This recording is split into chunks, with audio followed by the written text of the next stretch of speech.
Welcome to Part 2 of our AI Systems 2026 series, AI Agents 2.0. In the last couple of years, we've seen AI agents go from a nifty demo to central workflow tools. AI Agents 1.0, if we call them that, were mostly about single task execution, often with a human supervising each request. For instance, schedule a meeting or summarize this document. Now we're entering Agents 2.0, an era of workflow autonomy where agents can carry out multi-step goals and handle entire processes with minimal oversight. Let's dive in. Let's clarify the shift. Agents 1.0 could execute one task at a time with a human in the loop for each request, essentially AI as a helper. Agents 2.0 are goal-driven. Give them a high-level objective and they autonomously plan and execute many steps to achieve it. The AI is now a doer, managing workflows end-to-end. We've moved beyond simple tool use or single-step bots into agents that can carry out whole workflows on their own. This progression is as significant for AI software as going from cruise control to self-driving in cars. It's helpful to think of levels of autonomy, just like self-driving car levels. Level 1 is about scripted automation. Here, we follow predefined rules or scripts, like classic RPA bots. There's no real intelligence. Everything is predetermined. Level 2 is about adaptive workflow. Can choose from predefined actions in a flexible order. For example, it might use an LLM to decide which subtask to do first. Many current agent frameworks that chain tools with an LLM fall here. At levels 1 to 2, the agent is somewhat flexible but still constrained to known actions. Continuing the scale. Level 3 is partially autonomous. Given a high-level goal, the agent plans and executes a sequence of actions across multiple tools, adjusting as it goes, with only occasional human checks. It has a toolkit, APIs, databases, etc., and can decide how to use them to achieve the goal. This is where cutting-edge systems are now, in narrow domains. Level 4 is fully autonomous. The agent operates proactively with essentially no human intervention, even setting its own sub-goals. It can work across domains and figure out when to seek new info or help.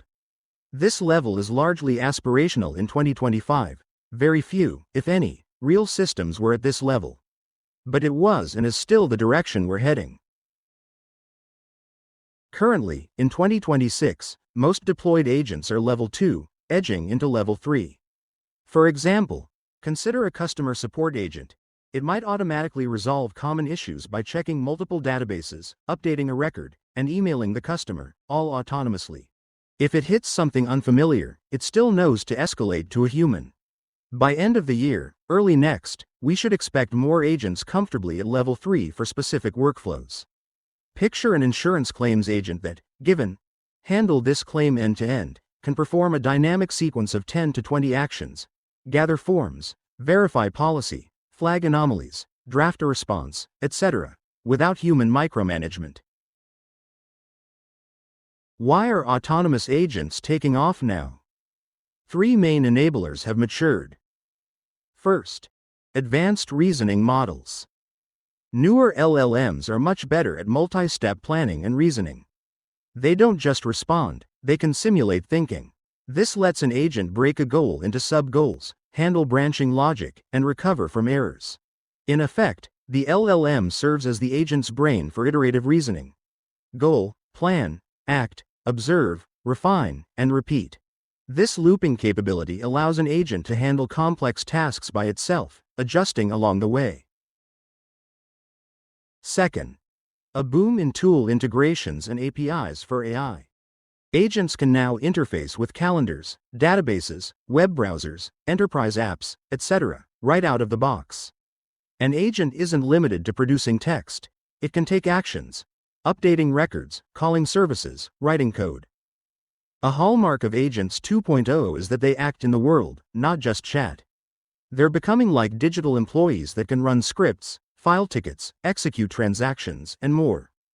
In short, the AI agent has hands and feet in your software ecosystem, not just a voice. Third, memory and learning.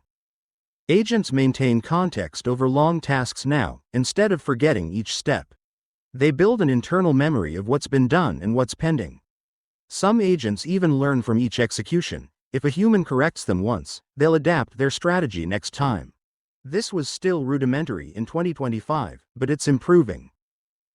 The result of these three enablers, better reasoning, tool use, memory, is workflow autonomy.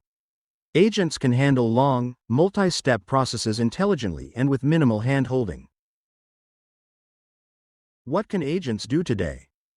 Consider a large biotech company. They deployed an agent to automate parts of their research process. The agent takes a research question, formulates hypotheses, searches literature and internal data, compiles relevant findings, and even drafts a report with references. It's basically doing what a team of research assistants might take a week to do. Another example. Amazon used agents to automate code refactoring for thousands of legacy software components, achieving in hours what used to take weeks of engineering effort. These agents don't just do a single step. They figure out the whole sequence and adapt along the way. It's like having a tireless junior employee to tackle tedious multi-step projects. Importantly, Agents 2.0 are moving from experiment to production.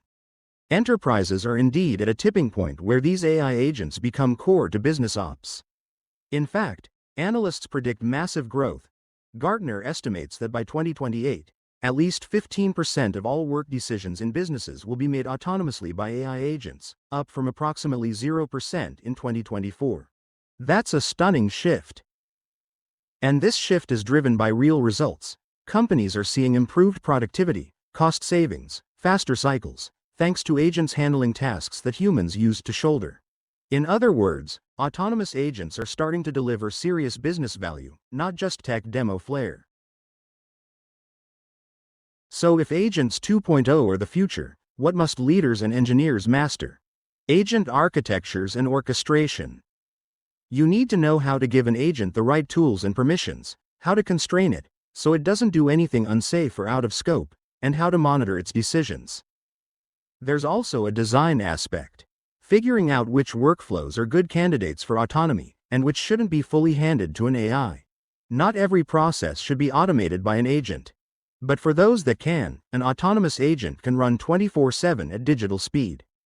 Imagine a future where routine processes, financial reporting, basic contract analysis, IT support, are handled start to finish by fleets of specialized AI agents, with humans only providing high-level guidance or handling truly novel cases.